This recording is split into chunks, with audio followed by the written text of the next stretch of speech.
Hello everyone. यहाँहरुलाई Nepal online स्कुलमा स्वागत छ. Today we will be going to study articles for competitive exams. है competitive exam मा सोधिने आर्टिकलहरुको बारेमा हेर्छौं. अब overall articles are same हैन. सबै ठाउँमा आर्टिकल भन्ने कुरा त्यसको grammatical ruleहरु same नै हो है. But here what we are going to study is हाम्रो competitive exam मा we need shortcuts नि त हो. For that हामीले चाहिँ कस्तो टाइपको क्वेशन सोध्छ त्यसलाई कसरी ट्याकल गर्ने भन्ने कुरा हेर्छौं. And in this video हामी चाहिँ आर्टिकल भनेको के हो and its uses हरु यसको यूज हरु हेर्छौं है त. Okay. So articles there are two types of article. First one is the finite and second one is indefinite article. One is definite and another is indefinite. So in indefinite a and an and in definite the, just the मात्रै है त. अब indefinite र definite भनेको के हो भन्ने कुरा हेरौं है त. So यसको वर्ड नै definite and indefinite भन्ने बित्तिकै define भएको र define नभएको भन्ने कुरा बुझियो है. So मैले जे कुरा भन्दै छु त्यो कुरा तपाईलाई ठ्याक्कै थाहा छ. You know exactly what I am talking to. भनेदेखि तपाईले definite article लगाउनु हुन्छ होइन. As a whole group मा or केही तपाईले abstract कुराको बारेमा कुरा गर्दै हुनुहुन्छ भनेदेखि you use indefinite है. जुन कुरा मैले भन्दै छु त्यो कुरा तपाईले त्यही नै कुरा हो भनेर point out गर्न सक्नुहुन्न. त्यस्तो बेला indefinite article लगाइन्छ. So first मा हामी indefinite article को बारेमा कुरा गरौं. So the first and foremost rule, indefinite article भन्ने बित्तिकै यो जहिले पनि singular noun मा लाग्छ. Singular noun or n को कुरा गर्दै छु है. Singular noun मा लाग्छ, plural हुने बित्तिकै लाग्दैन. Apple मा an apple लाग्यो, apples हुने बित्तिकै केही पनि लागेन. अर्को भनेको countable हुनु पर्यो. Countable noun काउन्ट गर्न सक्ने हुनु पर्यो. काउन्ट गर्न सक्ने हुनु पर्यो. काउन्टेबल नाउन हुनु पर्यो. जस्तै अब we know अ भनेको चाहिँ consonant sound मा and an भनेको vowel sound मा लाग्छ भनेर है. I am going to talk about this too. First मा हामी singular र countable को कुरा हेरौं. जस्तै example, a book, a pen, a student, a college. यस्तै है. यो चाहिँ singular noun भयो. Okay. And next rule भनेको हाम्रो consonant र vowel को छ. So vowel भनेको you can say नेपालीमा स्वर वर्ण भनेर भन्छ नि. अ आ इ ई जुन छ हो त्यसको साउन्ड आयो भनेदेखि you put vowel है. ए ई आई ओ यु को साउन्ड है. not letters. तपाईले साउन्ड लाई हेर्नु पर्यो. consonant भनेको नेपालीको क ख ग घ है. consonant व्यञ्जन वर्णको साउन्ड आयो भनेदेखि अ भनेर लगाउनु हुन्छ. Okay. Next rule is that है. सो यूनिभर्सिटी अब यसलाई हेर्दाखेरि यहाँ चाहिँ कन्फ्युज हुन्छ जस्ट बिगिनरहरुको लागि. बट एकदमै इजी छ है. अ युनिभर्सिटी हुन्छ. किन त भन्दाखेरि यसको यु को साउन्ड आयो. यु को साउन्ड आयो. हुन त यु भनेको vowel लेटर हो बट नट vowel साउन्ड है. हामीलाई अ आ इ को साउन्ड आउनु पर्यो. तर अर्को छ अम्ब्रेला. फेरि के त अम्ब्रेलामा चाहिँ एन आउँछ. किन त अम्ब्रेला भनेर हुन्छ नि त. अ भनेर हुन्छ नि त है. द्याट्स वाइ अम्ब्रेला भयो. यस्तै गरी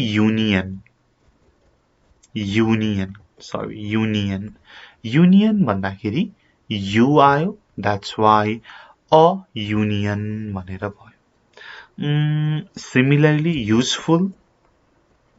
Useful, again U को sound आयो. That's why a useful भयो. यस्तै गरी European, EUROPEAN, European भयो. So look at the sound, है. U आयो. That's why a European भनेर भयो. ठीक छ? Okay. Next. One-eyed man. One-eyed man. यसमा one भयो नि त, वा को sound आयो. That's why a one-eyed man भनेर भयो. Look at the sound, है. यस्तै गरी honest. HONEST, honest. के को sound आयो? A को sound आयो. That's why an honest person हुन्छ. है, यो चाहिँ look at the sound, है. यति कुरा जान्नु पर्यो फर्स्ट मा. Indefinite article को लागि the first rule is singular noun हुनु पर्यो, countable noun हुनु पर्यो. त्यसपछि भनेको अब हामीले हेर्नु पर्यो consonant र vowel, है त. अ र एन मा कुन लगाउने हेर्नु पर्यो. इट्स इजी, है. यो चाहिँ मैले सबै चाहिँ एक्सेप्सन बाट पढाएँ यहाँनेरि यति एक्जाम्पलमा, है. ओके. एन्ड देन अर्को भनेको त simply an ink pot or an apple,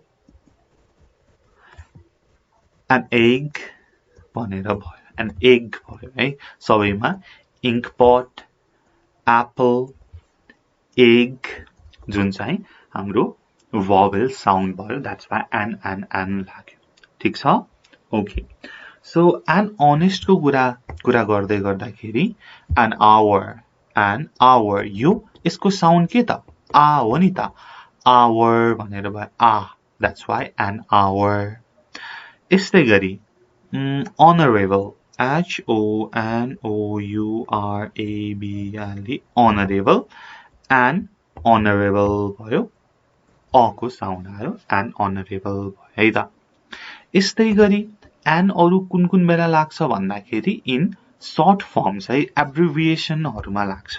जस्तै MA sound के को आयो? am. A आयो. That's why an MA. HA H, right? An HA.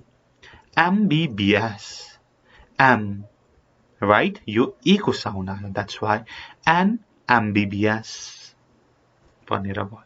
ठीक छ? LLB मा an आयो किनकि A को sound आयो. This is vowel sound, है त. Okay. So यो कुरा भयो अ र एन को. अब let's look at यसको common use हरु हामीले हेर्छौं, है त. So हामीले केही चीजलाई फर्स्ट मा introduce गर्नु पर्यो. When we are introducing something for the first time. When we are introducing something for the first time. केही कुरालाई हामीले पहिलो चोटी इन्ट्रोड्युस गर्दै छौं भनेदेखि we use a or an, हैन. हामीले साउन्ड को अनुसार हेर्नु पर्यो. जस्तै this is a dog. This is a dog. तर हामीले यसलाई नै सेकेन्ड टाइम रिफर गर्नु पर्यो भनेदेखि this is a dog. The dog is cute भनेर भनौं न. हो, फर्स्टमा when you are introducing something you put a or an in the finite article को use गर्नु हुन्छ. ठीक छ? Okay. Next. You use this in the finite article with some expression denoting a large number of quantity. With some expressions denoting a large number of quantity. A large number of quantity. When you are representing for a large number of quantity with some expressions you use indefinite article. जस्तै a great number of, a good deal of, a good deal of, a large number of, a large number of, a lot of, a lot of. With these expressions you use a, है, you use a. यहाँ चाहिँ consonant sound छ सबैमा, that's why you use a. Again, next rule, and to show frequency, केही कुराको frequency कति पटक हुन्छ त केही कुरा, frequency with like time, समय, distance and weight को लागि, if you have to show frequency, you use a or an, है. Okay, so let's see. Twice a week. Twice a week. हो, यो all is a per भनेर बुझाउँछ यहाँनेरि. Twice per week or twice a week. You can say both. You can say both. 20 at a time. 20 at a time. 5 miles an hour.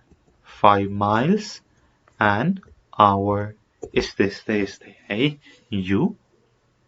You put a or an to show frequency with time or distance or weight.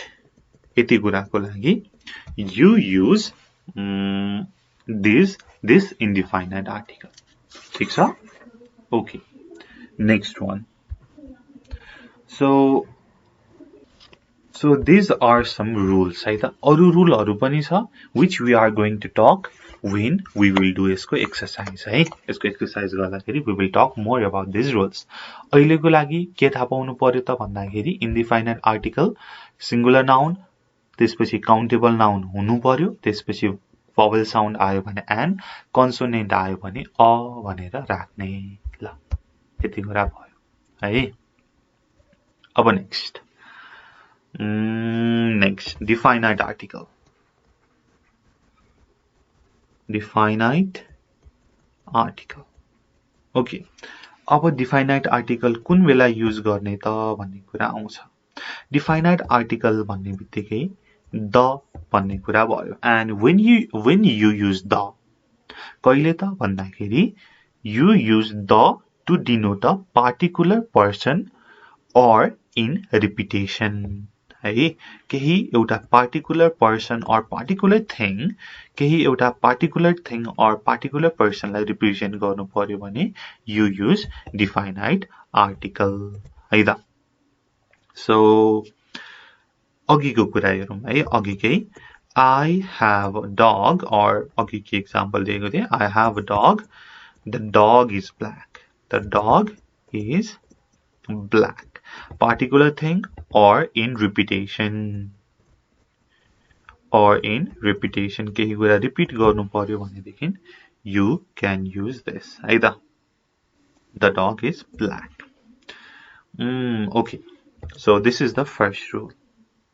And second rule is when you have to represent a whole class. कुनै पनि एउटा singular noun ले कुनै पनि त्यसको whole class लाई represent गर्नु पर्यो भने you use the, है त. When a singular countable noun represents the whole class. Represents the whole class. सबै class लाई represent गर्नु पर्यो भनेदेखि you use the को article, है. जस्तै the cat loves milk. The cat loves milk भनेको सबै cat ले milk मन पराइहाल्छन्, हैन. But the किन use भयो त भन्दाखेरि सबै cat, हैन, as a whole सबै cat को लागि represent गर्नु परेको कारणले. The rose is a kind of thorny flower, हैन. सबै रोजहरुमा थ्रोन हुन्छ भनेको काँडा हुन्छ, That's why यहाँ पनि एउटा रोजले मात्रै सिंगुलर काउन्टेबल नाउनले मात्रै होल क्लासलाई रिप्रेजेन्ट गर्यो. That's why हामीले द भनेर पुट गर्यो. अब अरु एक्जाम्पलहरु त तपाईलाई थाहा छँदैछ. जस्तै सुपरलेटिभको अगाडि सुपरलेटिभ भनेको कम्पेरिजनको सबैभन्दा हाईएस्ट लेभल अफ कम्पेरिजन हैन. जस्तै हाईएस्ट, स्मलेस्ट, बिगेस्ट हो. यसको अगाडि के त द भनेर लाग्छ है सुपरलेटिभको अगाडि. Okay. Next is for newspaper or magazine or musical instrument. मैले एकैचोटी लेखेँ है. Instruments, and then ocean, seas, or religion, religious book हो. यस्तो सबैको अगाडि द लाग्छ किनकि यसले के त डिफाइनाइट एउटा कुरालाई मात्रै रिप्रेजेन्ट गर्छ. जस्तै the Quran, the Gita, the Hinduism हैन. यस्तै गरी द बाइबल. म्युजिकल इन्स्ट्रुमेन्टमा द पियानो, द मादल. ओशियनमा द ब्ल्याक सी भयो हैन. यस्तै गरी न्यूजपेपरमा the Washington Post or the Kathmandu post भनौं है त.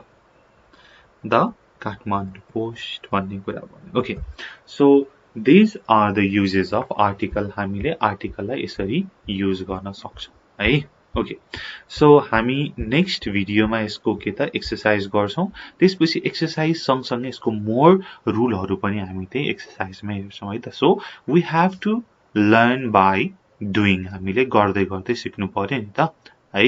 सो यो कुरा भयो. अब हामी कम्पिटिटिभ एक्जामहरु, इन्ट्रान्स एक्जामिनेसन एन्ड देन नेपालको अरु कम्पिटिटिभ एक्जामको पास्ट क्वेशनहरु सल्भ गर्छौं. कस्तो आउँछ त भन्ने कुरा हेर्छौं र कहाँ आर्टिकल नलगाउने भन्ने कुरा पनि हेर्छौं है त. सो अर्को भिडियो हेर्नु होला. त्यति भन्दै thank you so much for watching.